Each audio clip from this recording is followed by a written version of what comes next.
Hello! I often work on great big video recorders like this, but actually I have promised Mrs. Video 99 that I won't get in any more large machines like that. Special delivery. Ooh, what's this? It's marked 1700 bracket 1. Ah, that might be a Philips N1700 machine. There's also two more. Two more packages? Yes, one's marked 1700 bracket 2. Another 1700? And the other one's marked G2 by 4. 2x4. Grundig 2x4 Super. Thanks, Alex. What's in here? Caps, bulbs and chips. N1502 and N1700 bulbs. Some capacitors, LICs, bits and bobs. Right, it's N1700. I'm just somewhat confused by this. It's got a captive power cable which has been cut off. So we can't immediately test that. A lot of N1700 machines have, in fact most I think, have a power socket there. So it's slightly unusual design, this one. I might see if I can convert this over to taking that instead of having a captive cable. Let's take a quick look inside. Okay, I could easily enough fit a power cable to that.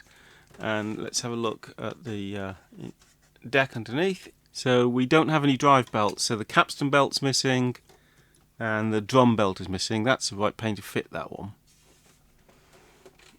I'm not sure about any other belts. There should also be belt out to the tape counter. I think that's missing. So we've got to do a full set of belts for this one. Let's take a look at the top of the deck as well. We can't open this. The mechanism's been left in a position that it's neither laced nor unlaced. So yeah, we won't be able to open. Oh, we did open it. Okay, right. Get a closer look. There doesn't seem to be anywhere that I can feel or see on the audio control head. So it may not be horrendously high mileage. The pinch roll is a little shiny, but seems to be still in good physical shape. What I think we'll do is have a quick look at the head tips under a microscope. So I'll just take the top of the lid off and we'll inspect the head tips to see if they look intact.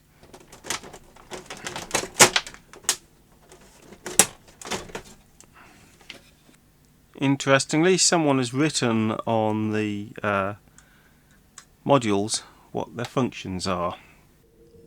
Okay, let's rotate the head drum and have a look at the head tips.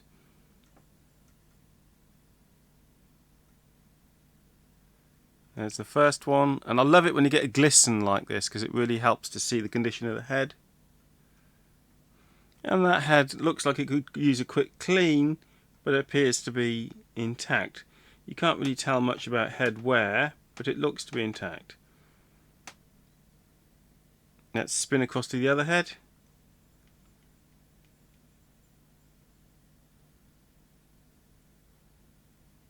And that one appears to be clean as well as intact. Right, I'll clean that first head a little bit and then we can go on and look at the other machine. You can see now that that head is in perfect order, as is the other one. So, though we don't know anything about head wear, it certainly looks promising. So our priorities with this one are going to be putting a new set of drive belts in, sort of power cable, and then we can test it. But first, let's have a look at the other machines.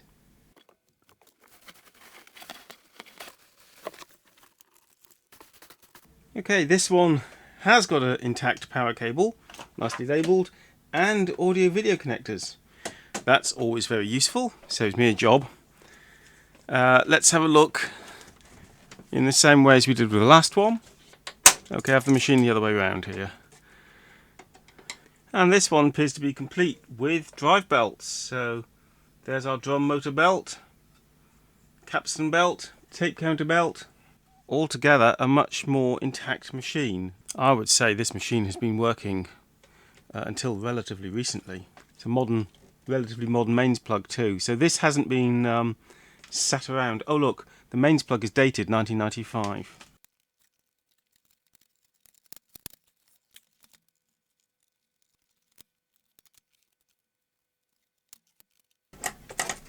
I'm going to have a quick look in here at what kind of video amplifier circuit's been added.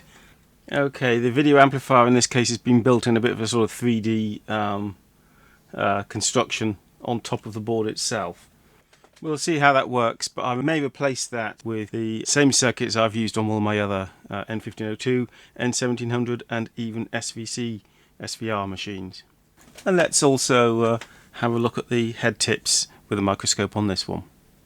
And again, I think you can see a lovely clear video head. Tiny bit of contamination at one end, but the head itself is clean. I'll just clean that tiny bit of contamination off.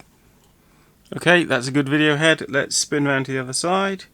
And also on the other side, a completely spotless, intact video head. Good. And again, the audio control head looks good. And the pinch roller, actually the pinch roller is even better on this one, it's not so shiny. What an interesting label, it says 1700+1700+2x4 playhead disc and telephone something, and then the rest of the label's missing. I don't know what that's saying, but it implies to me that the video head may be rebuilt and may be actually much newer than the machine is. Right, so let's put this one together and go for the last machine.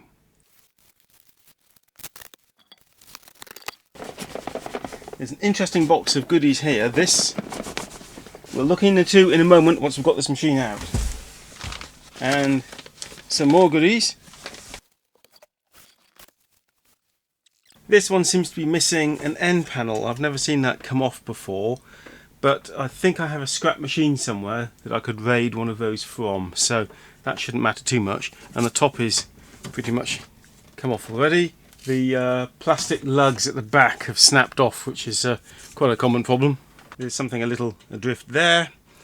And you can see that the front is shrunk, so these buttons are jamming because the plastic at the front panel shrinks and jams up these buttons. I wish I hadn't pressed that because it's now stuck in. In some ways, the 2x4 Super is one of my least favourite V2000s because they have a lot of problems. These connectors on this board here in particular, the plastic shrinks like this has, and the connectors snap, cause all kinds of weird faults. You have to try to repair or replace those connectors. There can be problems with the power supply, the relay is poor quality. The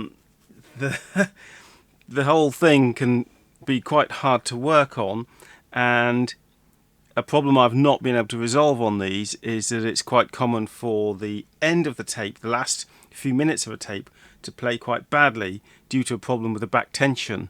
There's a back tension control here on the back of this motor driver, but for some reason it doesn't seem to get it right. As it works its way to the end of the tape, it releases too much of the back tension on the supply spool. I don't know what the cause is for that. So from that point of view, I don't like these machines, but I do like them because in the end, of all the V2000 models, I think they are the most repairable. You wouldn't even consider powering one of these up, or indeed any other V2000, without checking that the mains filter capacitor has been replaced already, because they go up in a big cloud of smelly smoke. Let's have a quick look at that. Shall we see if we can quickly see it? The on-off switch at the back is missing its cover. It's supposed to be a plastic actuator, and that's missing. And a brief look inside, we see that at least one of the filter capacitors has been replaced already. So that's a good sign, but I would check the others. I think there's 2 or 3 in this machine, but that one has been replaced. Okay, we put that together, so that will require attention before it's powered up. I think we'll have a quick check that the all the filter capacitors are safe. And what's in here? Let's start with this packet.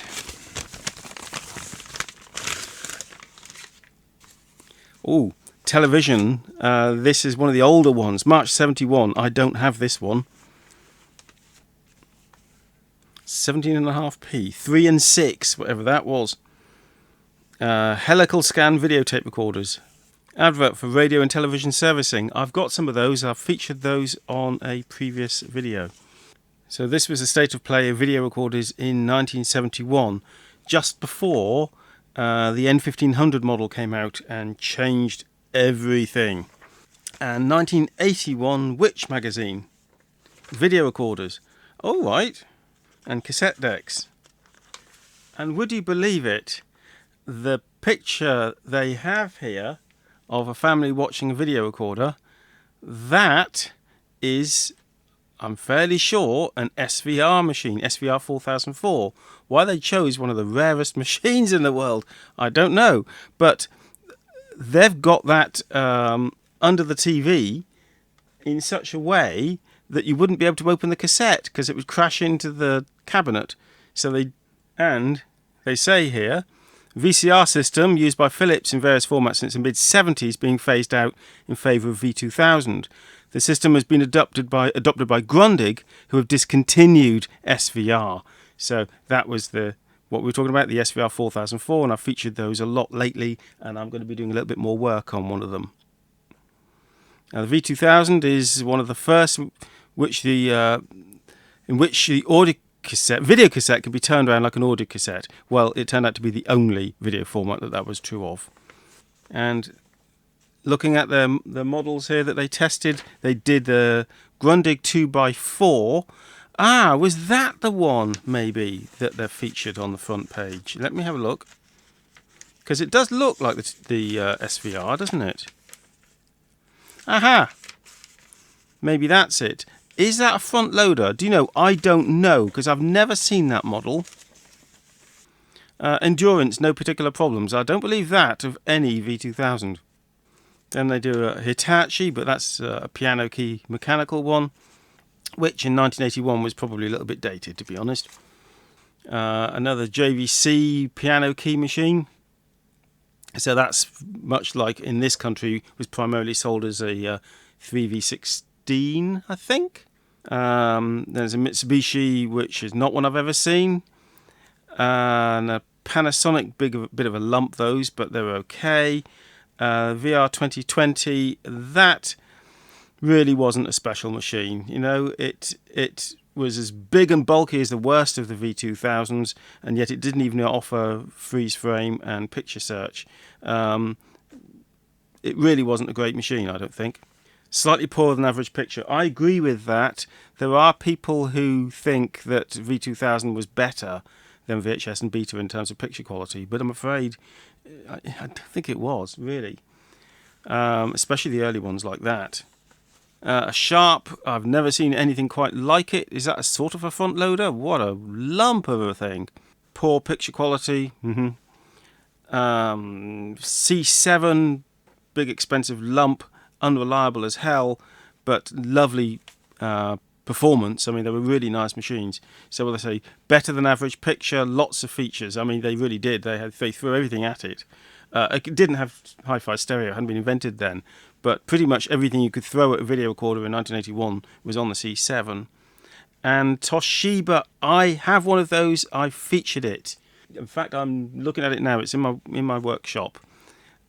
Picture quality, yeah, it wasn't. Oh, they say poor than average sound, lots of features. Yeah, limited remote control because it was a piano key machine, but it did have picture search, if that's the exact model I have. It wasn't. I don't think it was a great machine, but it looked interesting because it had a lovely wood effect and an LCD clock. So it was a nice looking machine, but wasn't really that useful. So what are they saying about picture and sound quality? Which was their favourite in terms of picture quality? Their favourite was the JVC, actually, I think. Surprising, because the servos on those were not that good. They must have got it on a good day. Yeah, and picture quality on the C7, I mean, yes. Oh, that's really interesting, that. And another Which magazine, what have we got here? July 79, another one with video recorders. But before I get there, I might just get a bit excited about this, page 410. Well, usually known as the Talbot Horizon, but it was Chrysler Horizon in its first days. They had rattly engines, which was a shame, because they were otherwise really rather good cars. They would rust a bit, but then cars of that time did. but they really weren't bad. And my parents had a couple of them, the later ones. I think the last one was A-Reg, was coming towards the end of their life. And you just couldn't fault it. It was a great, great car.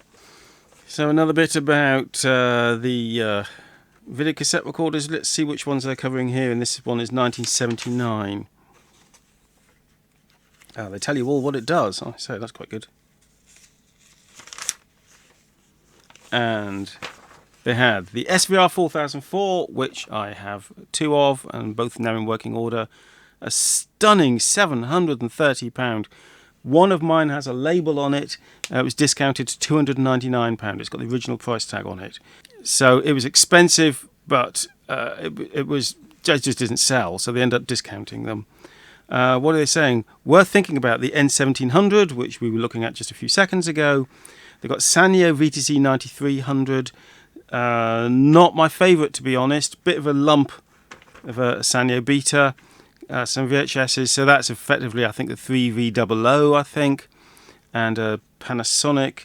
And Sony SL8000, their first Beta, which was a great big lump.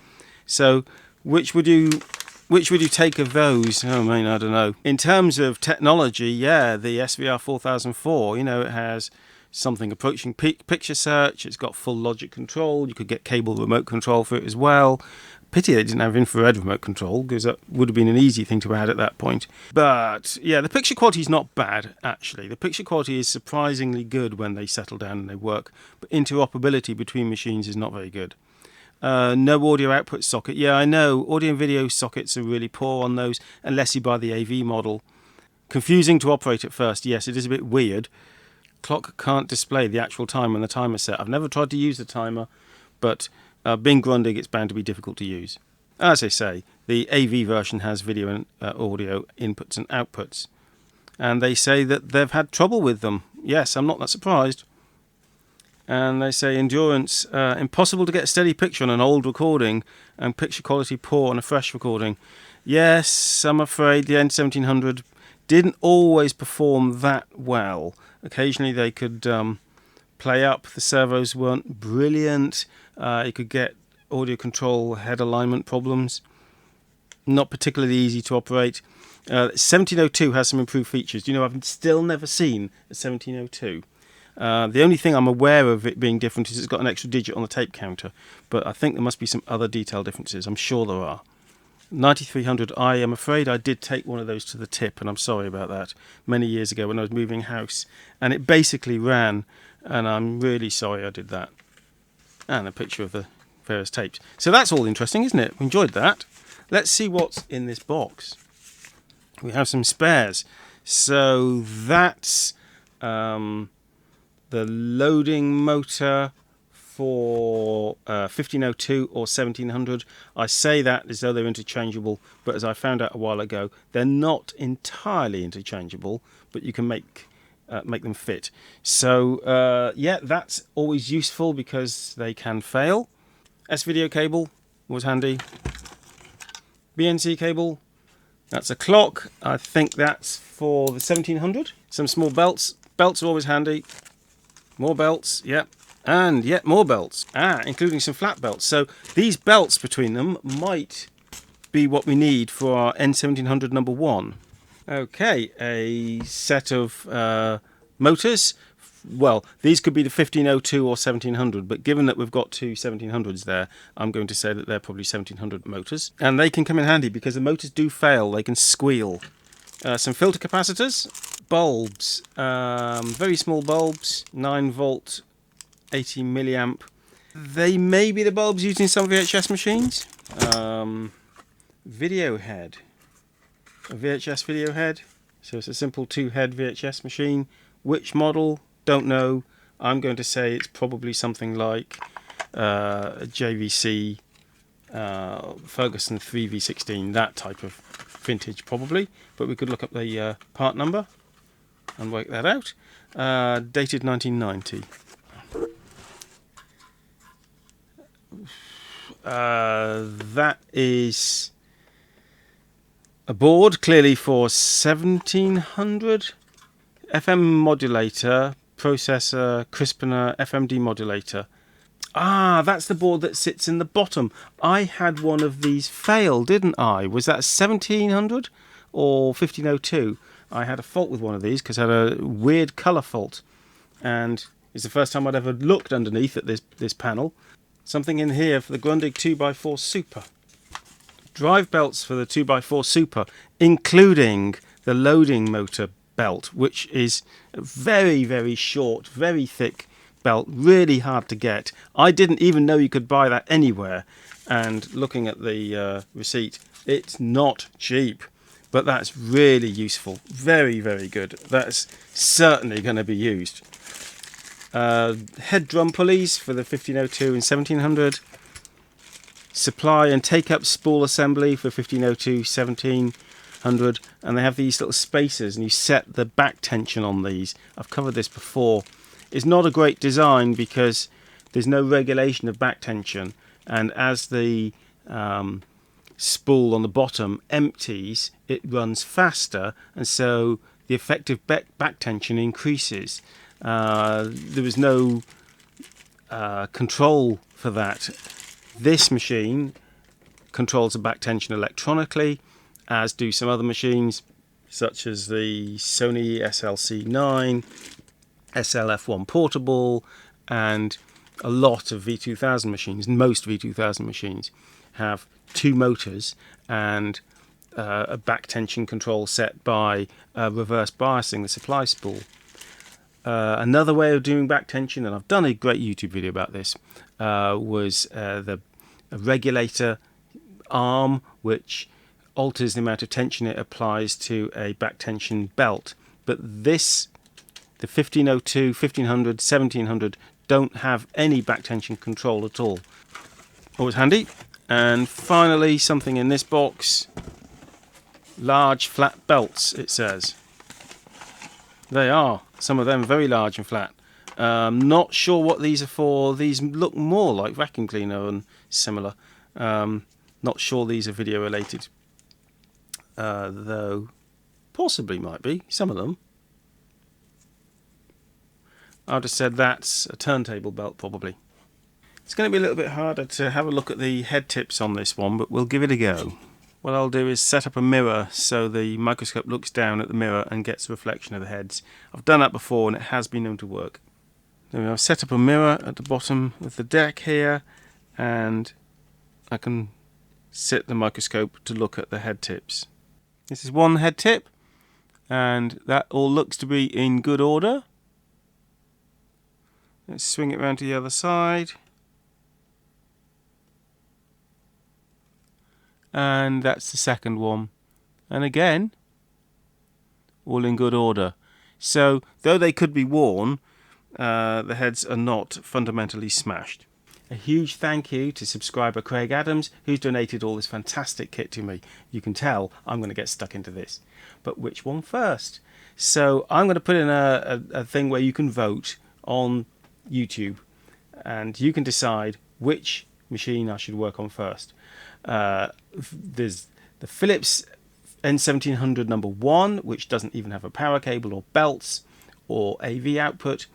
So I'm kind of hoping you don't choose that one. There's N1700 number 2, which looks like it's been a runner until fairly recently. That has drive belts in there and it looks pretty intact. Or the Grundig 2x4 Super, which looks like it's definitely got a problem, but we have parts for it, and I know the machines fairly well, so I ought to be able to fix that one. You tell me which one you'd like me to work on first. Hope you've enjoyed some of the things we've been working on lately, which have included, if you remember, one about dub cables and also the SVC 4004 machine.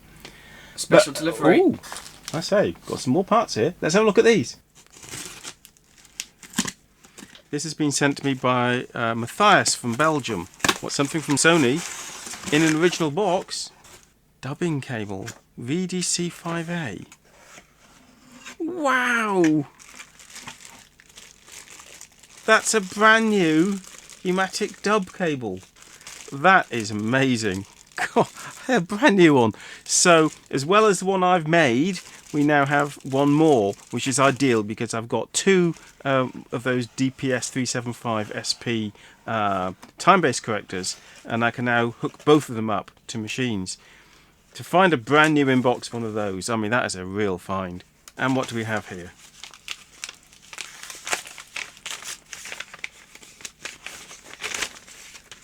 This has been sent to me by John Ager. It just seems to be another SVR 4004 service manual. Actually, I already have the service manual, don't I, for this? I've got some, a copy and also an online version. So, do I really need another?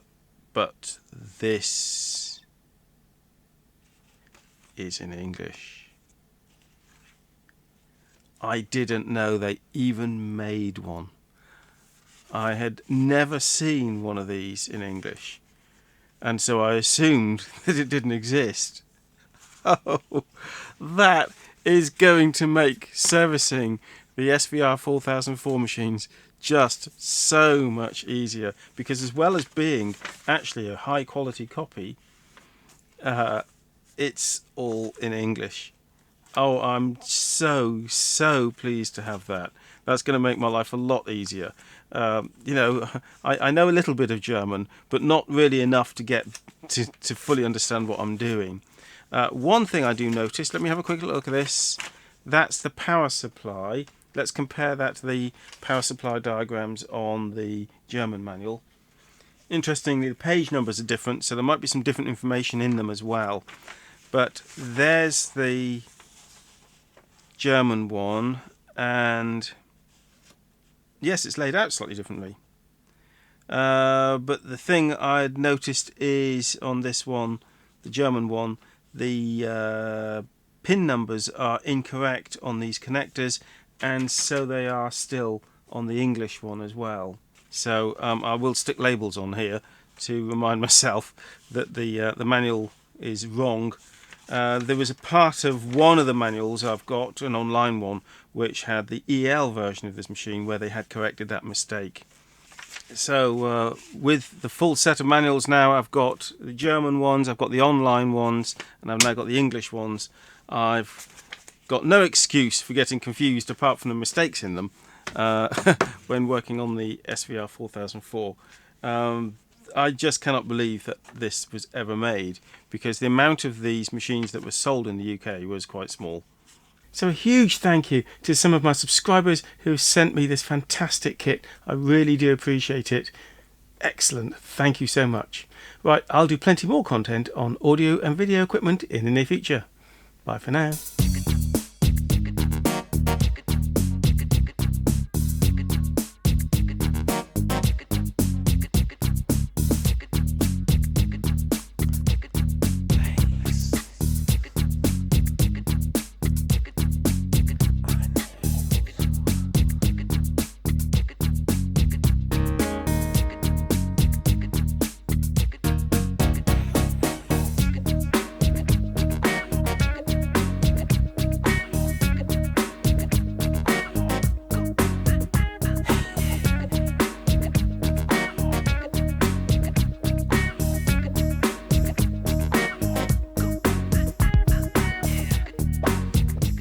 Thanks for watching to the end. I've got a sneak preview for you. You'll have seen me in the past making up video output amplifier boards for use with the N1700 and SVR 4004, but it's really time consuming soldering those up, cutting all the tracks and laying them out. It takes a lot of time, but I may have a much better solution coming up.